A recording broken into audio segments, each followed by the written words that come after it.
Hello दोस्तों, नमस्कार। कैसे हैं आप सभी? उम्मीद करते हैं कि सभी अच्छे ही होंगे। तो दोस्तों, यहाँ पर आप लोग देख सकते हैं क्लास 10th का मंथली एग्जामिनेशन मई 2024 का ये हिंदी का ओरिजिनल प्रश्न पत्र है। ये 100% ओरिजिनल प्रश्न पत्र है। इसको आप लोग को ध्यानपूर्वक देख लेना है। और इस वीडियो में मैं आप लोगों को बताऊंगा सब्जेक्टिव, ठीक है। सब्जेक्टिव में बताऊंगा क्योंकि ऑब्जेक्टिव ऑलरेडी बता दिया गया है। जो विद्यार्थी ऑब्जेक्टिव नहीं देखे हैं तो जाकर हमारे इस चैनल पर देख लीजिएगा। बिल्कुल ओरिजिनल प्रश्न पत्र मैं आप लोग को बता दिया हूँ, ठीक है। चलिए, यही कल आप लोग के एग्जाम में प्रश्न पत्र रहेगा। यहाँ पर आप लोग पूरा का पूरा देख सकते हैं, ठीक है। चलिए, अब हम लोग ये पूरा ऑब्जेक्टिव हो चुका है। अब हम लोग सब्जेक्टिव की तरफ में हम लोग चलेंगे।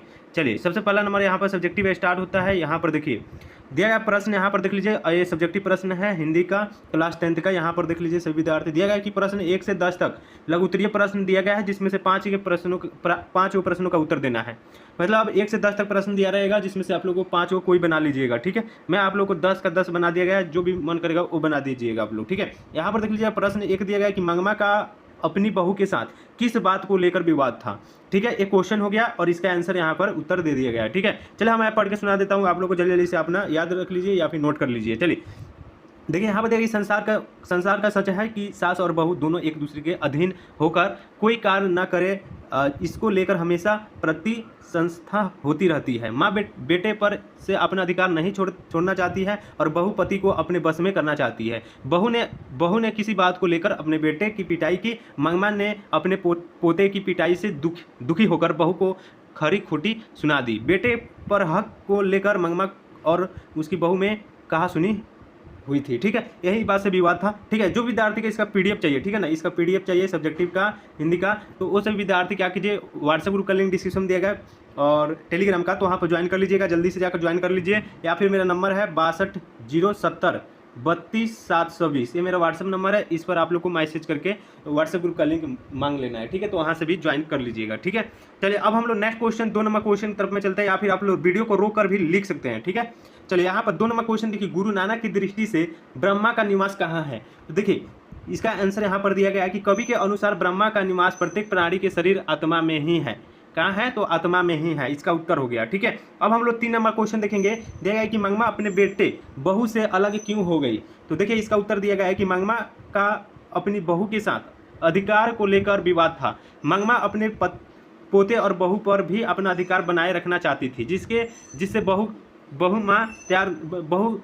नहीं तैयार थी, ठीक है।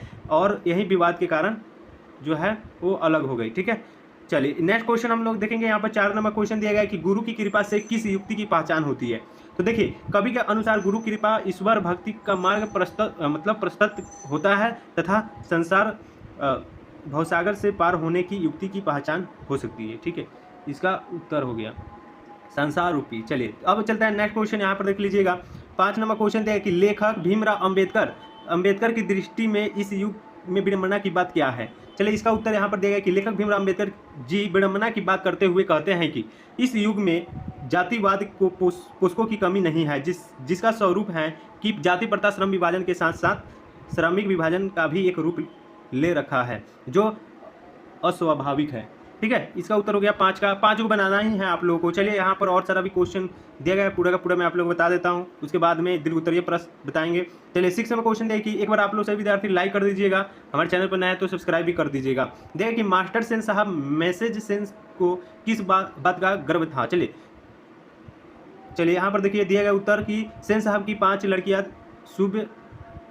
सुशील और संस्कारी थी, ठीक है। इसी बात पर गर्व था, ठीक है ना। चलिए, वो कुटपुतलियाँ बनाना चाहते थे सेन साहब अपने लड़कियों को। चलिए, यहाँ पर 7 नंबर क्वेश्चन दिया गया है कि श्रम विभाजन कैसे समाज की आवश्यकता है। चलिए, तो इसका उत्तर है कि सभ्य समाज की आवश्यकता है, ठीक है। चलिए, यहाँ पर 7 का उत्तर हो गया। उसके बाद में 8 नंबर उत्तर दिया गया कि सेन साहब खोखा में एक ऐसा संभावना देखते थे तो इंजीनियर या बिजनेसमैन बनाना चाहते थे, ठीक है। इसका उत्तर हो गया 8 का। ये सब अपना उत्तर लिख लीजिएगा। 9 नंबर क्वेश्चन देखिए, डॉक्टर भीमराव अंबेडकर का जन्म कब और कहाँ हुआ था। तो देखिए इसका उत्तर दिया है कि 14 अप्रैल 1891 ईस्वी में मध्य प्रदेश के महू में एक दलित परिवार में हुआ था, ठीक है। इसका उत्तर हो गया 9 का। अब 10 नंबर क्वेश्चन दिया गया है कि अलंकार की परिभाषा दे देना है।